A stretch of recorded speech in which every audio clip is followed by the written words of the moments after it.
Election میں آپ اکثر بہت زیادہ خرچے کرتے ہیں اور خفیہ ذرائع سے بھی کرتے ہیں، ہمیں پتہ ہے چونکہ میں اس چیز کا آئی وٹنس ہوں، کبھی اس کا اظہار بھی نہیں کیا جی میں نے آپ پہ اتنا پیسہ لگایا، اتنی گاڑیاں دیں، تو آج بھی اسی نظریے سے آپ میدان عمل میں موجود ہیں۔ کیا سمجھتے ہیں بلدیات میں مشتاق اور فاروق مغول اور احمی شاہ یہ بڑے امیدوار ہیں، باقی بھی ہیں، تو ان میں سے کس کا مقابلہ کس کے ساتھ ہوگا؟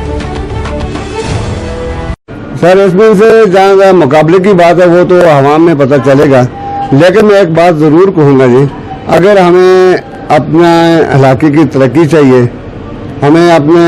تقدیر بدلنی اگر، تو ہم ایسا فیصلہ کریں کہ جو گورنمنٹ ابھی موجود ہے۔ اگر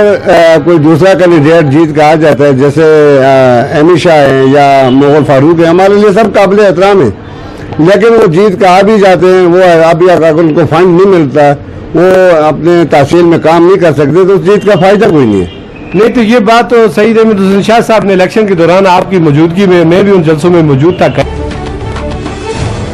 کہی تھی کہ آپ مجھے جب جتوائیں گے تو میں تو وزیر اعلیٰ ہوں، میں تو دوسرے دن حلف اٹھاؤں گا، تو اس امید پہ لوگوں نے ووٹ دیے، تو اس وقت تک پارلیمانی سیکرٹری ہے، میرا خیال ہے وزیر اعلیٰ تو نہیں بنے۔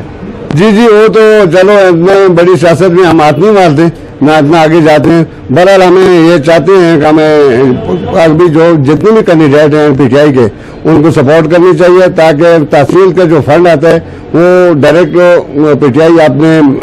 جیتے ہوئے کینڈیڈیٹ کو دیں گے۔ تو اس لیے ان کا جیتنا، جتنے بھی کینڈیڈیٹ ضلع منصر ہے کہ مشتاق خان ہو گیا، کمال خان ہو گیا، ادھر عبد الشکور صاحب ہے، رات کو بھی ہم 76 پلان میں گئے تھے آزم سواتی صاحب کے ساتھ ایک کمپین پہ، تو انشاءاللہ ہمیں کوشش کرنی چاہیے کہ پی ٹی آئی کی جتنے بھی کینڈیڈیٹ ہیں ان کو کامیاب کریں، تاکہ ہمارے لوگوں کے جو مسئلے مسائل ہیں وہ حل ہیں، تاکہ ہم فنڈ لیں اور اپنے علاقوں میں استعمال کریں۔ معذرت کے ساتھ ایز اے صحافی میں یہ بات کہوں گا کہ یہ جو 4-3.5 سال پہلے گزرے ہیں اور جتنے انہوں نے وعدے کیے ہیں ان میں کتنے پورے کیے؟ آپ ان کے بڑے مرکزی کردار ہیں۔ سر میں صرف اپنی یو سی کی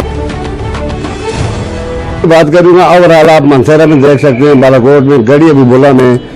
اعظم اپنا سالم احمد خان سواتی صاحب کی طرف سے جرید کے اندر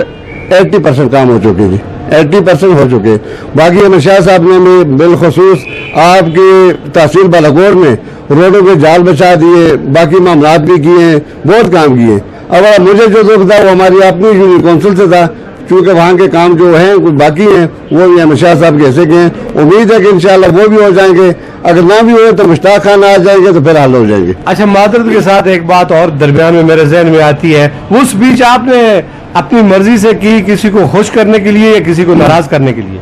سر وہ سپیچ ہم نے نہ تو کسی کو ناراض کرنے کے لیے کی، نہ کسی کو خوش کرنے کے لیے تھی، وہ میری سپیچ نہیں تھی، وہ علاقہ جرید کے لوگوں کی ترجمانی تھی، ان کی سپیچ تھی۔ اس میں 2 باتیں مجھ سے جو میں اس کو واپس لیا، ان میں سے صرف 2 باتیں تھیں کہ جب میرے پہ اعتراض کیا تھا کہ بھائی لولے لنگڑے بولا، لولے لنگڑے سے مراد یہ نہیں تھا کہ واقعی وہ ایسے ہیں، اس کا مراد تھا کہ میرٹ کے اوپر یہ چیزیں نہیں ہو رہی۔ اس کا میرا کہنے کا مقصد اکثر الفاظ کی چناؤ میں فرق ہے، لیکن اس میں یہ تھا کہ یار میرٹ کے اوپر نہیں ہو رہی، تو اس لحاظ سے میں کی تھی۔ بہرحال میں کسی کے کہنے پہ نہیں کی، وہ جرید کی عوام ہے، جرید کے لوگ ہیں، وہ مایوس تھے، لیکن امید ہے انشاءاللہ ابھی احمد شاہ صاحب نے کہا، اعظم سواتی صاحب نے بولا ہے، ثالث محمد صاحب نے بھی کہا ہے کہ انشاءاللہ احمد شاہ صاحب ایک ناڈر لیڈر ہے، ایک پی ٹی آئی کا بڑا تیز ہمارا وہ وزیر